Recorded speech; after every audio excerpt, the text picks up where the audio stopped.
तो उसको हम कहते हैं टिश्यू। टिश्यू आपस में जुड़ते हैं तो ऑर्गन, ऑर्गन आपस में जुड़ते हैं तो सिस्टम बनाते हैं। सिस्टम, रिप्रोडक्टिव सिस्टम, ठीक है, डाइजेस्टिव सिस्टम,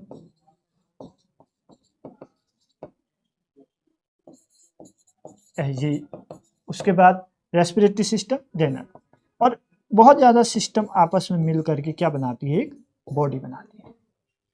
इस कोशिका के अध्ययन यानी कोशिका के अध्ययन को, यानी जहां हम इसके बारे में पढ़ते हैं, अध्ययन को हम क्या कहते हैं, साइटोलॉजी। साइटोलॉजी कहते हैं।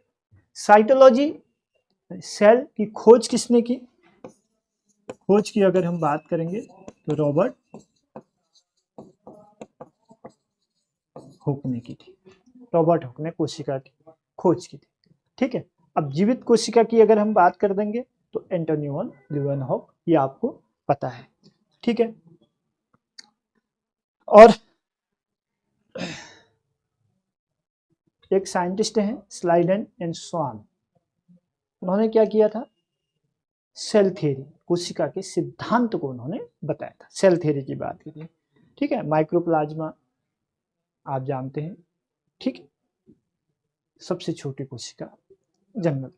तो इस तरीके से यूपीएससी के क्वेश्चन से बनते हैं, जो ये छोटी छोटी चीज़ें बताई कि अध्ययन क्या कहलाता है, रॉबर्ट हुक क्या है, सेल के बाद टिश्यू बनते हैं, टिश्यू के बाद ऑर्गन बनते हैं, सिस्टम बनता है, बॉडी बनता है। इस तरीके से आपके लेक्चरर में क्वेश्चन थोड़ा सा डिफरेंस आ जाएगा, ठीक है। चीज वही है और क्वेश्चन का तरीका चेंज हो जाएगा, तो इसलिए आपको थोड़ा सा रिकॉल करना है, थोड़ा सा देखना है। Now we will discuss what is cell. Cell is the smallest unit of life. Cell is smallest unit of life, or cell is structural and functional unit of life.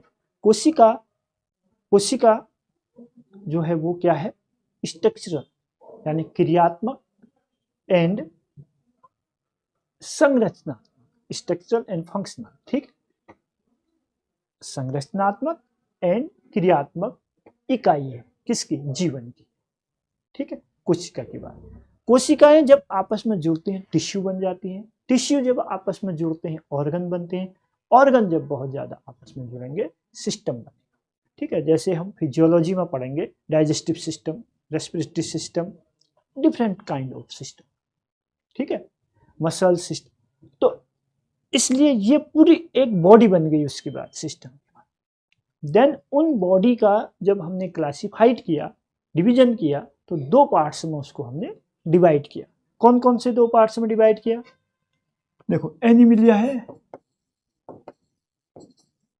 Animalia को cell के base पर, किस base पर, cell के base पर, पहला रखा protozoa पर, दूसरा रखा मेटाजोआ, ये नाम रख दिया। तो ये पूछा जाएगा लेक्चरर के लिए, जब आप पढ़ रहे हैं तो यहाँ पर आपको ये क्वेश्चन पूछा जाएगा कि जो एनिमल का क्लासिफिकेशन प्रोटोजोआ और मेटाजोआ किया गया वो किस बेस पर किया गया। ये नहीं पूछा जाएगा कि क्लासिफिकेशन क्या है, ये आप जानते हैं, ओके। तो किस बेस पर किया गया, एट फर्स्ट यहाँ पर देखा गया सेल, कोशिका के बेस पर, यानी कि ये जो प्रोटोजोआ है ये यूनिसेलुलर है और मेटाजोआ जितने भी हैं वो मल्टीसेलुलर,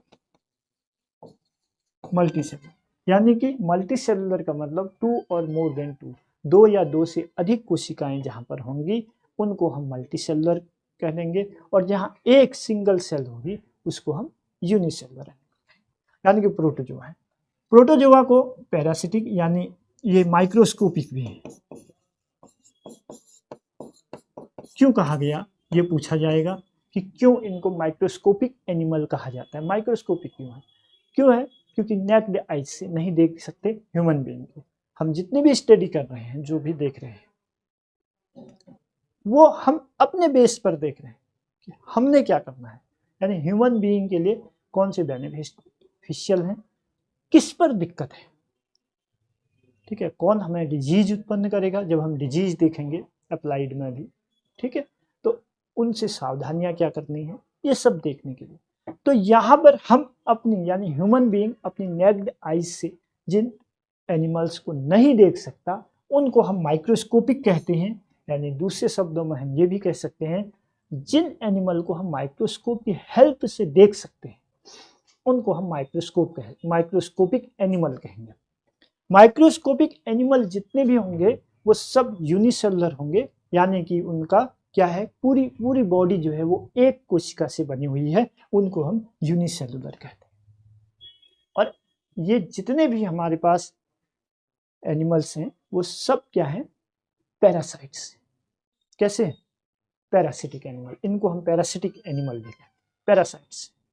उसके बाद दूसरा सेकंड जब हम बात करते हैं तो यहाँ पर Metazoa multicellular in the sense 2 और मोर देन 2 सेल, 2 या 2 से अधिक सेल जब आपस में जुड़ जाती है, जिस तरीके से यहाँ बताया ना आपको हमने कि कोशिका, ये तो एक कोशिका है, एक सेल है, अब आपस में जुड़ेगी तो टिश्यू बनेगी।